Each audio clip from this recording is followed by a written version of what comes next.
ఇన్నాళ్లు దేశంలో ఎన్నో అరాచకాలకు ఎన్నో హత్యలకు కారకుడైన బొబ్బిలిపుల పేరుతో పిలువబడుతున్న ముద్దాయి చక్రధర్ని హాజరుపరచవలసిందిగా కోర్టు వారు ఆదేశిస్తున్నారు.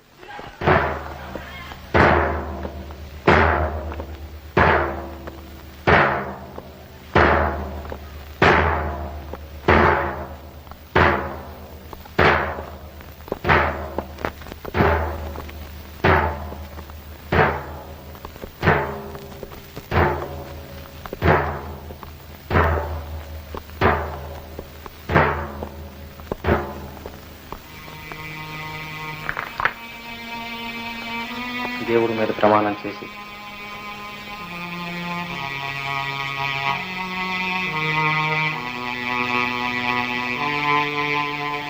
దేవుడి మీద ప్రమాణం చేసి అంతా నిజమే చెప్తాం. అంతా నిజమే చెప్పు.